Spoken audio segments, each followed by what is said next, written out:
A very good morning to all of you. Now, today we start history, chapter 2, Industrial Revolution and Imperialism. Okay, human beings have always lived within societies and communities throughout history. Okay, always we live in societies and community. These communities were usually not large, and basic needs such as food, shelter, and clothing could be arranged by the communities themselves most of the time.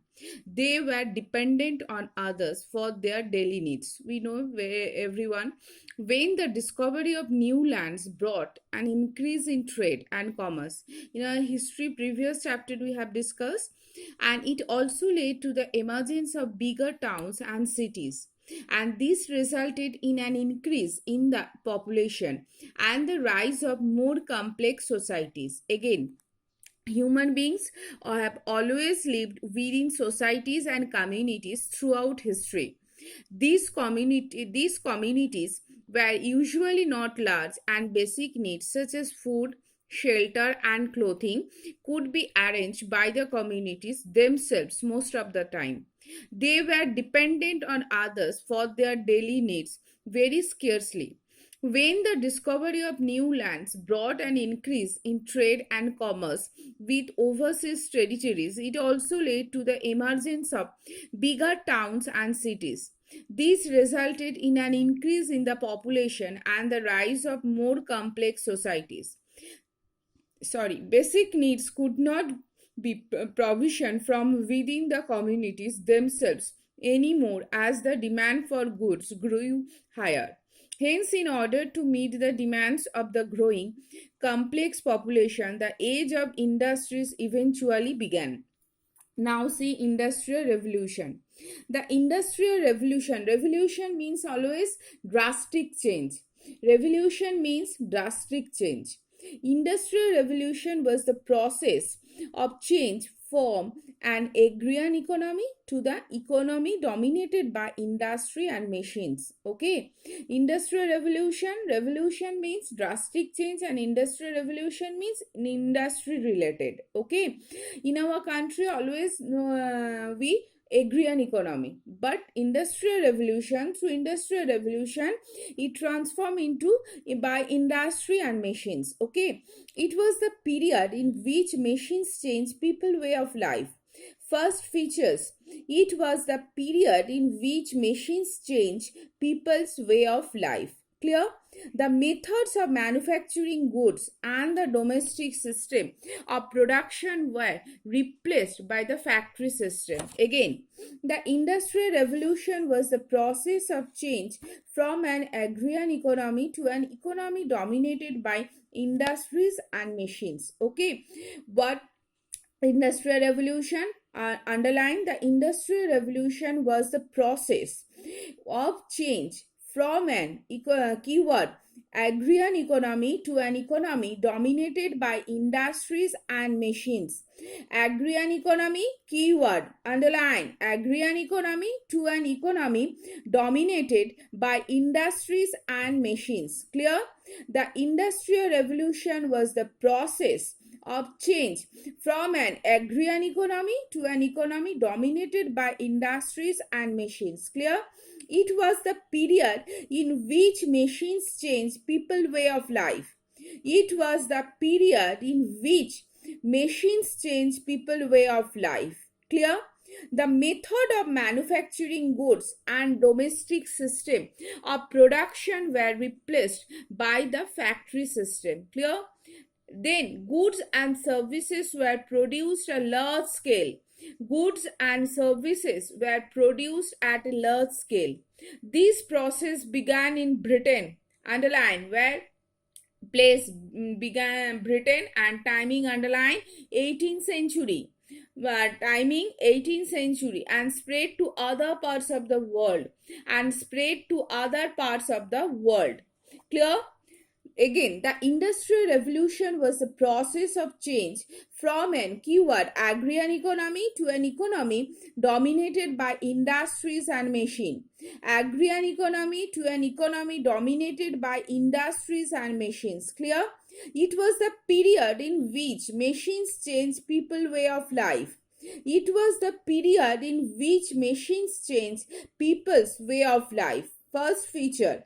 Second, the methods of manufacturing goods and the domestic system of production were replaced by the factory system. Clear? Underline the method of manufacturing goods. Underline method of manufacturing goods. Then underline domestic system of production were replaced by the factory system. Keyword and very very important word, factory system. Keyword and very important word, factory system. And goods and services were produced at a large scale. Clear? This process began in Britain in the 18th century. Okay, place Britain, timing 18th century. Clear? And spread to other parts of the world. Everyone clear? Now, favorable condition that led to industrial revolution in Britain. In many ways, Britain was a natural choice for the industrial revolution to take place. Compared to continental Europe, Britain was politically stable. Underline, Britain was politically stable as the system of constitutional monarchy had become deep rooted and a prolonged period of peace had prevailed. In many ways, Britain was a natural choice for the Industrial Revolution to take place. Compared to continental Europe, Britain was politically stable as the system of constitutional monarchy had become deep rooted and a prolonged period of peace had prevailed. Clear? So underline first, Britain was politically stable. Underline, Britain was a politically stable as the system of constitutional monarchy. Underline constitutional monarchy had become deep rooted and a prolonged period of peace had prevailed. Clear? Then the use of common currency, the pound sterling, and strong monopoly over major market allowed Britain to suppress the other big nations like France, Spain, and Holland in market access. The use of a common currency, the pound sterling, and a strong monopoly over major markets allowed Britain to suppress the other big nations like France, Spain, and Holland. So underline common currency, pound sterling, common currency, use of common currency. Underline keyword, use of common currency. Then number 2, pound sterling. Pound, here is the currency money, here there's pounds. And then third, strong monopoly over major market. Strong monopoly over major market.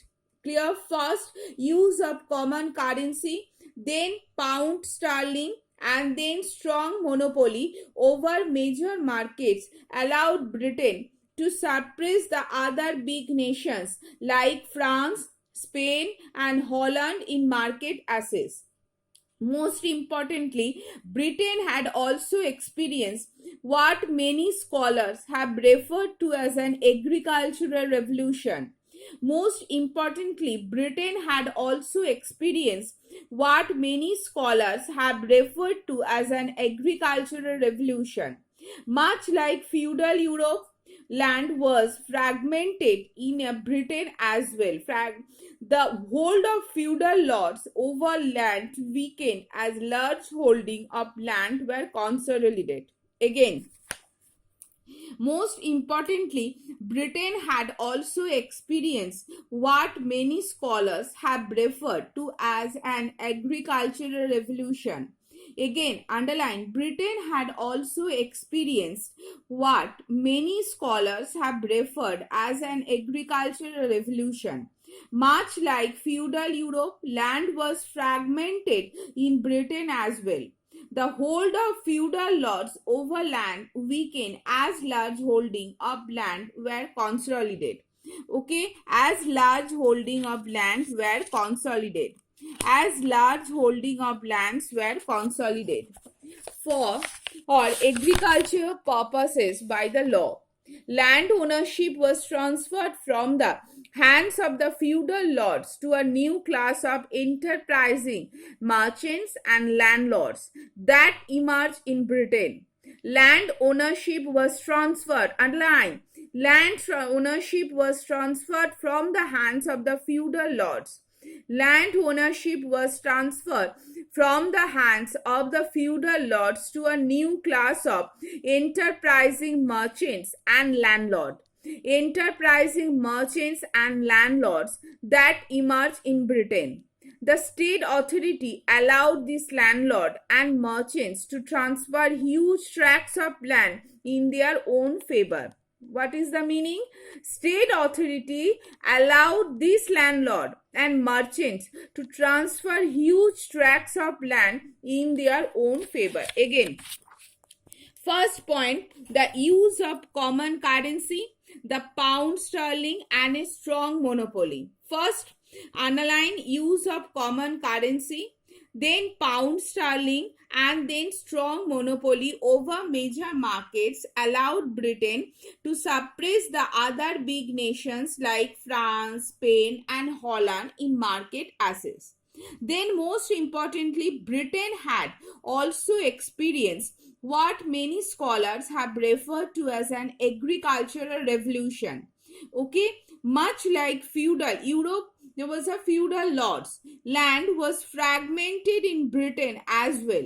The hold of feudal lords over lands weakened as large holding of land were consolidated. As large holding of land was consolidated for agricultural purposes by the law. Land ownership was transferred from the hands of the feudal lords to a new class. Underline, land ownership was transferred from the hands of the feudal lords to a new class of enterprising merchants, okay, and landlord that emerged in Britain. Those time was controlled under feudal lords, but land ownership was transferred from feudal lords to new class of enterprising merchants and landlord. Underline, new class of enterprising merchants and landlord emerged in Britain. Okay, the state authority allowed this landlord and merchants to transfer huge tracts of land in their own favor. Clear? Land came to be concentrated in a few hands, which allowed the landlords to invest more in machinery, thereby increasing the output or productivity of the land under them.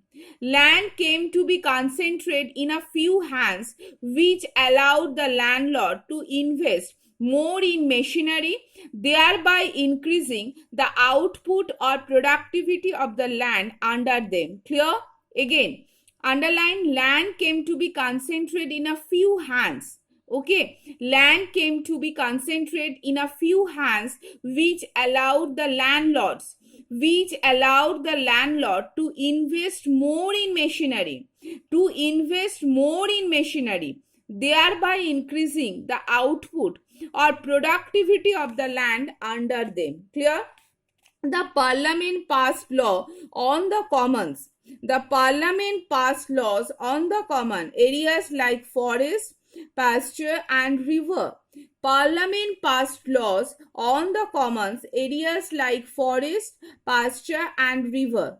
These areas were then restricted and the ideas of ownership were introduced.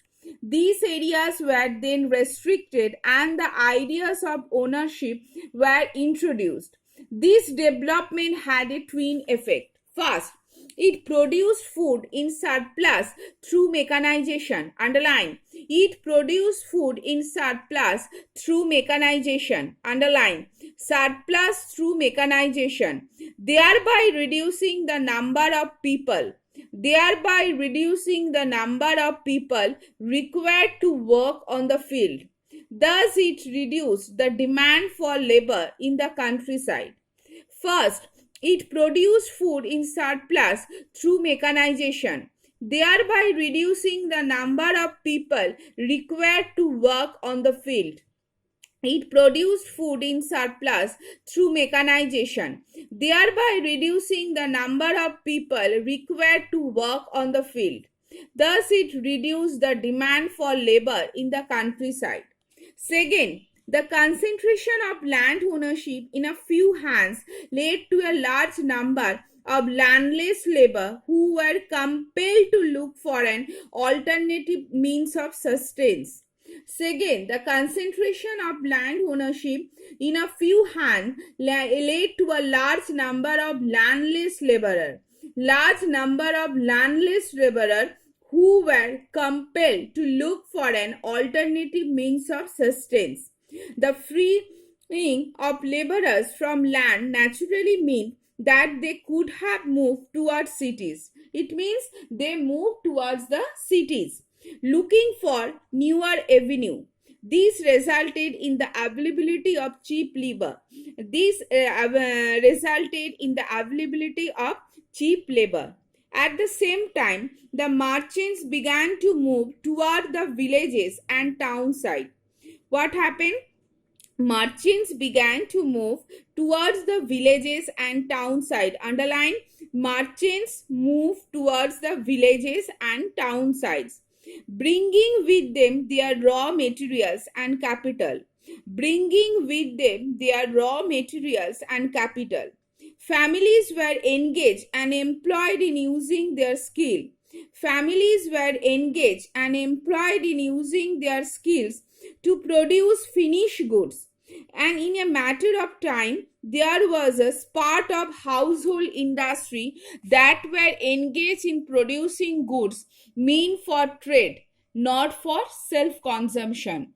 What is very important? Meant for trade, not for self-consumption.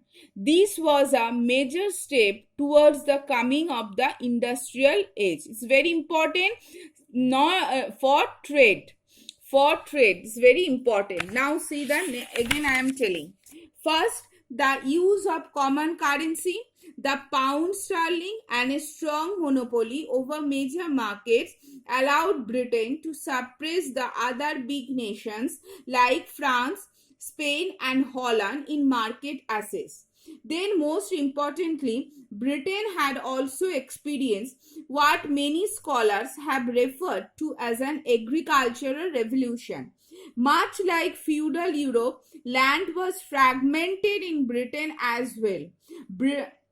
Land was fragmented means that different parts.